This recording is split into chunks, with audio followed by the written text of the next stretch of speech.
Hello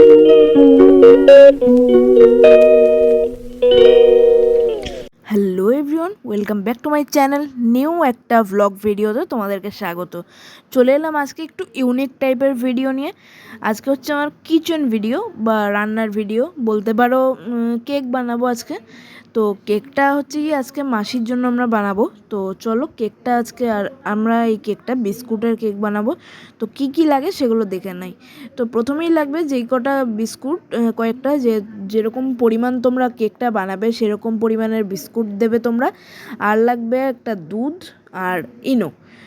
সবই এর কারণগুলো সবই বুঝতে পারবে। আরও কিছু যেগুলো দেওয়া হয়েছে সেগুলো হচ্ছে ভ্যানিলা আর কিশমিশ কাজু, এগুলো অ্যাড করতে পারো।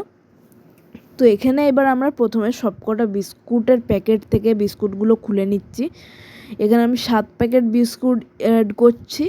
আর এখানে যদি তোমরা বড় মাপের কেকটা বানাতে চাও তাহলে কিন্তু অনেকটাই তোমার অনেকগুলো প্যাকেটে কিন্তু বিস্কুট লাগবে। তো এখানে দেখো, এখানে আমার 7 প্যাকেট বিস্কুট কিন্তু নামানো হয়ে গেছে। এগুলো কিন্তু এখানে আমি গুনে নিলাম একবার। তো এখানে এবারে এগুলো কিন্তু একটু ব্লেন্ড করে নিতে হবে, কারণ ব্লেন্ড ছাড়া তো কেকের ব্যাটারটা তৈরি করা যাবে না।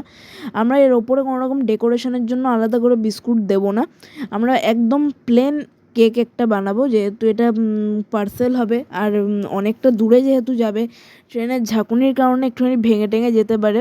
তো সেগুলো সবই তোমরা দেখতে পাবে।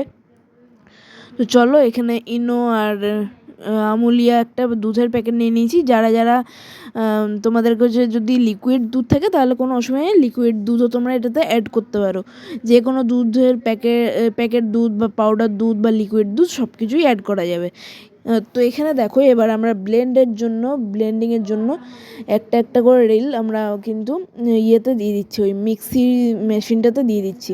তোমাদের যেরকম মিক্সির সাইজ হবে সেই পরিমাণের মধ্যে দিয়েই কিন্তু তোমরা দেবে।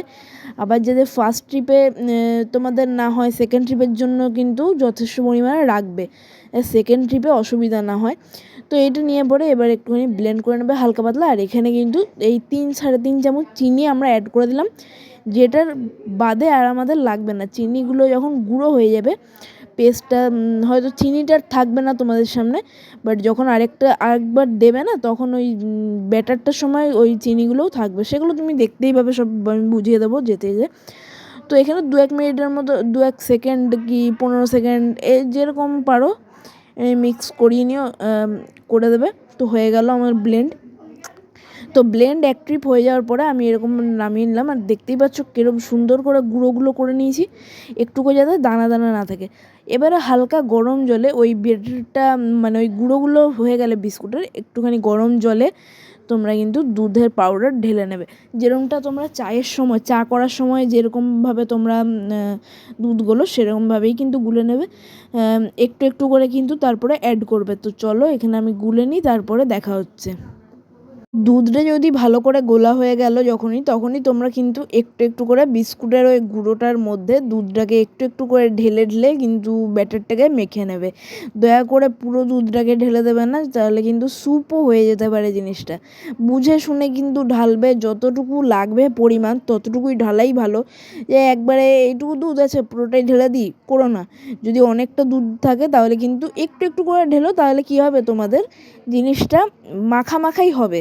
কারণ বেশি গুঁড়ো গুঁড়ো হয়ে গেলে, মানে বেশি জল হয়ে গেলে না জিনিসটা জমতে চাইবে না, ভালো লাগবে না খেতে।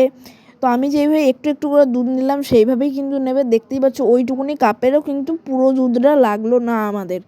আবার এক এক সময় কিন্তু লাগে, কারণ কি যেরকম, এবার দেখো তোমাদের যেরকম কেকের সাইজ হবে, যতগুলো বিস্কুট হবে, পুরো বিস্কুটটাকে যেহেতু গুলবে, সেহেতু তোমাদের এর থেকে বেশিও দুধ লাগতে পারে।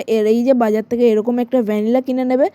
ভ্যানিলাতে কী হবে, এই বিস্কুটের কেকে একটু সেন্টটা পাবে। আর এখানে মা একটুখানি কিশমিশ দিয়ে দিল, যাতে একটুখানি দেখতে বা মানে খেতে একটু ভাল লাগে, মাঝে মাঝে কিশমিশ পড়বে।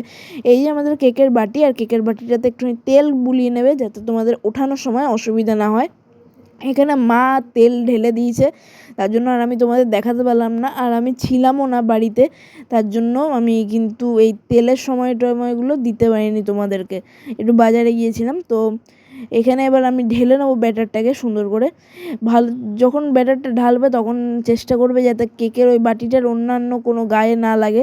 ভালো করে এটা ঢেলে নেওয়ার পরে এইখানে মেশিনে ইয়েগুলো এটা করে নেবে। আমি তো এখন ভিডিওটা করছি বলে মা প্লাগ জ্যাক সবগুলো গুঁজছে।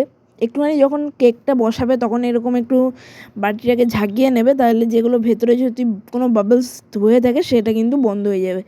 কেকের এখানে আমাদের কাচের ঢাকনা ছিল, বাট ওইটা কিন্তু ভেঙে গেছে বলে বাটি দিয়ে বসানো হয়েছে।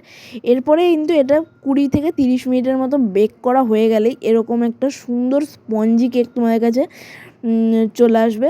তোমরা কিন্তু আশা করতে পারো, দেখতে বুঝতেই তো পারছো। আমি এখান থেকে তোমাদের বোঝাতে পারছি না, বা তোমরা কতটা বুঝবে আমি জানি না যে কেকটা কীরকম হয়েছে। তোমরা এরপরে যে আমি যাদের জন্য এনেছি, মাসি, দিদি, তারপরে আমার জামাইবু, মেসো, সবার জন্যই তো এনেছি। তো তাদের কাছে তারা খাবে যখন, তারাই তখন তোমাদের বলবে যে কীরকম হয়েছে না হয়েছে। একটুখানি কেটেছি দেখো, এবার আর একটুখানি মা কেটে দেখাবে যে কীরকম। এই দেখো একদম স্পঞ্জি কেক হয়েছে, আর খুব বড়ও হয়েছে কিন্তু।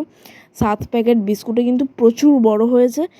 তো একদমই খুবই স্পঞ্জি হয়েছে। তো এবার দেখেই নাও তোমরা নিজের চোখে যে মাসি দিদিরা কীরকম বললো কেকটা খেতে। তো চলো। কাঁটাটা ভালো হয়েছে রে ভাই। আরে ট্রেনে ভেঙে গেছে।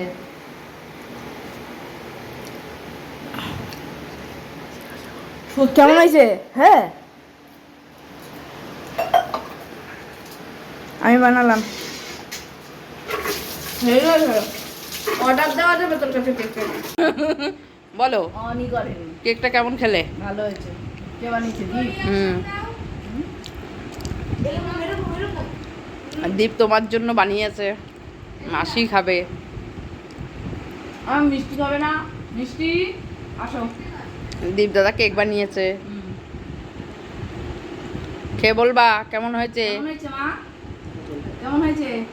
হ্যাঁ ভালো ভালো ভালো। দেখেছো? কুসুর দিকে তাকা। ও, কুসু তুমি খাবা?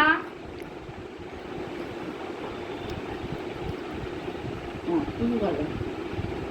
কুসু ওখানে একটু আছে তোমার। হ্যাঁ কেমন কুসু? জিভ চাটবে। কুসু কেমন হয়েছে? তুমি একটু খাবা? ভালো হয়েছে তো, তাই আর একটু দাও। তোমাদের ক্রিম কেক খাওয়া বারণ। এটা প্লেন কেক। ভালো হয়েছে, ভালো ভালো ভালো। চাটো।